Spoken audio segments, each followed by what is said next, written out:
পৃথিবীর ইতিহাসে তিনজন কালো মানুষ ছিল শ্রেষ্ঠ কালো মানুষ। আল্লাহু আকবার।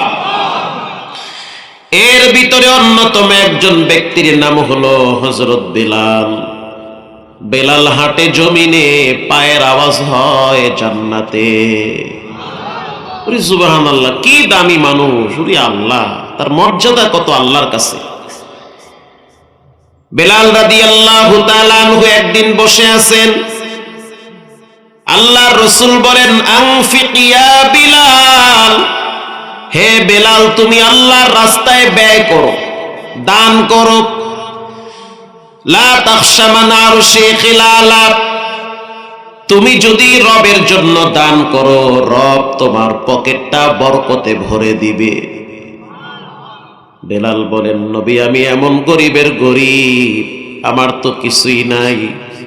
আল্লাহর রাসূল বলেন, কিছুই যদি না থাকে, রাস্তায় চলার সময় যদি একটা ইটের টুকরা পড়ে থাকে, ওটা সরায়া মানুষের যাতায়াতের রাস্তাটা হাঁটার জন্য নিরাপদ করো, তাহলেও আমলনামায় সাদাকার সওয়াব জমা হবে। বেলাল হাবশি কালো মানুষ, তার পায়ের আওয়াজ জান্নাতে, তার মর্যাদা অনেক বেশি।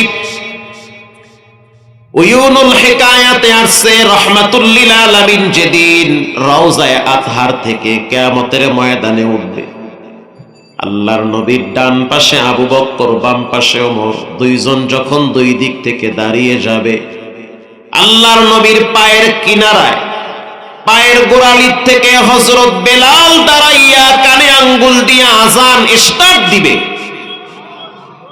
আজান দেওয়াটা নসিবের ব্যাপার। এজন্য যুবক যারা আছেন মাঝে মাঝে মসজিদে গিয়ে আজান দিবেন।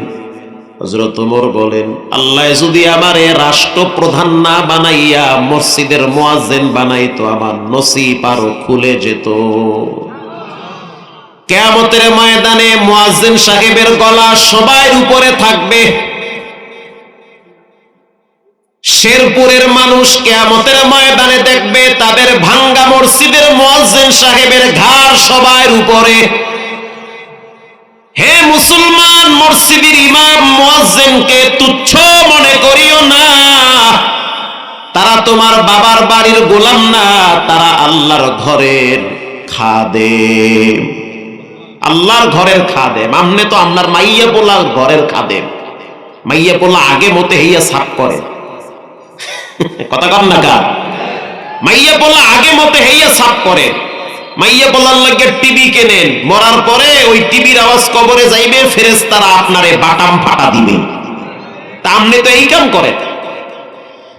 আর যারা মসজিদ ঝাড়ু দেয়, যারা মসজিদ ঝাড়ু দেয়, তারা বাবার ঘর ঝাড়ু দেয় না, তারা আল্লাহর ঘর ঝাড়ু দেয়। যে রবের ঘর ঝাড়ু দেয়, সে যেন মনে করে তার রব তার কলিজাটারে পরিষ্কার করে দেয়। মাঝে মাঝে মসজিদে গিয়ে ঝাড়ু দিবে, দেখবেন ঝাড়ু দেওয়ার সাথে সাথে দিলের অবস্থাটা অন্যরকম হয়ে যাবে। আমি তো আল্লাহর ঘর ঝাড়ু দিতেছি, সুবহানাল্লাহ।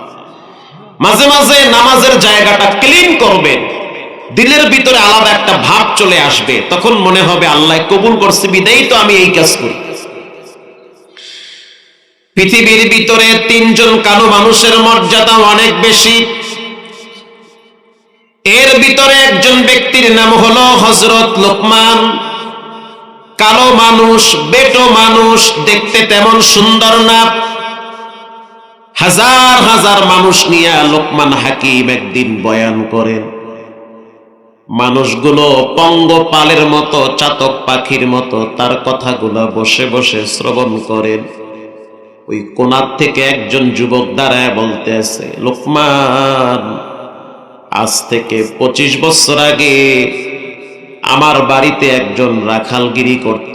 তখন আমি ছোট ছিলাম, আমার আব্বা তখন জীবিত ছিল। তখন আমার বাড়ি একজন রাখালগিরি করত।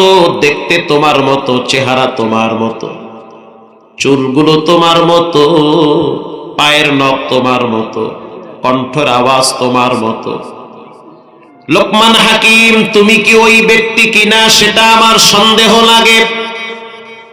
25 বছর আগে তুমি রাখাল, আর এখন দেখি লক্ষ লক্ষ মানুষের সামনে তুমি বয়ান করো। লোকমান হাকিম বলেন, তুমি নিশ্চিন্তায় থাকো, আমি হইলাম তোমাদের বাড়ির সেই রাখাল। সুবহানাল্লাহর ভলিউম বাড়ায়া দেন।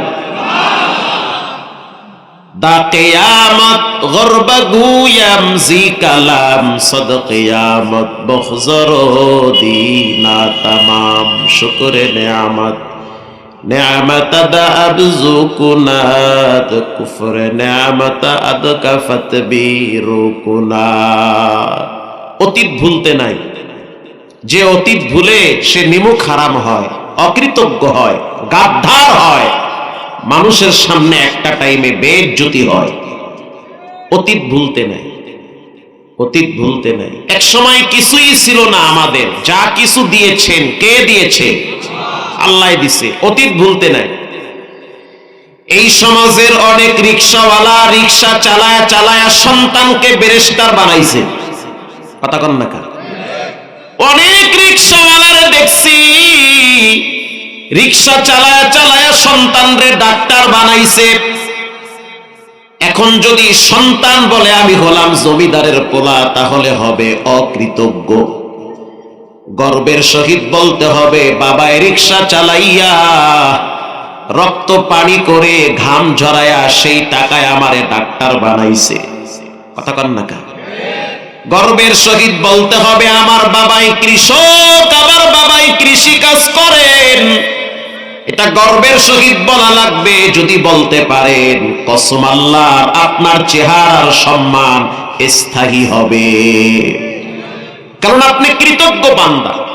যারা অকৃতজ্ঞ হয় তারা নিমুখ হারাম হয়, রব তাদের প্রতি রাগান্বিত হয়। কারণ আল্লাহ চায় বান্দা যেন শুকর আদায় করে আর আল্লাহর সামনে যেন দুর্বল হয়। কষ্ট হয়। পৃথিবীর ভিতরে তিনজন কালো মানুষের মর্যাদা অনেক বেশি। এর ভিতরে অন্যতম একজন ব্যক্তির নাম লোকমান। লোকমানের নামে কোরআনে আল্লাহ একটা সূরাই নামকরণ করেছেন। সূরাটার নাম হলো লোকমান। বলেন তো কি নাম? লোকমান। কোরআনুল কারীমে অনেকগুলা সূরা আছে ব্যক্তির নামে সূরা। যেমন সূরার নাম ইব্রাহিম, সূরার নাম ইউসুফ, সূরার নাম আম্বিয়া, সূরার নাম বাকারা। গরুর নামে সূরা, মৌমাছির নামে সূরা, মাকড়াসার নামে সূরা, একটা দেশের নামে সূরা রোম। শুধু তাই না, মানুষের নামে আল্লাহ সূরা নাজিল করেছেন, নামকরণ করেছেন। মিনাল জিন্নাতি ওয়ান নাস, জিনের নামেও সূরা আছে। আছে না নাই? কোরআন হলো মানুষের সংবিধান। ব্যক্তি জীবন, পারিবারিক জীবন, সামাজিক জীবন, অর্থনৈতিক জীবন কেমনে চলবেন, কেমনে খাবেন, জীবন কেমনে চলবে, ঘর কেমনে চলবে, অফিস কেমনে চলবে, সচিবালয় কেমনে চলবে, গণভবন কেমনে চলবে, বঙ্গভবন কেমনে চলবে, রাষ্ট্র কেমনে চলবে, এই সব সমস্যার সমাধান কোরআন দিতে পারে কি পারে না? কোরআন দিতে পারে।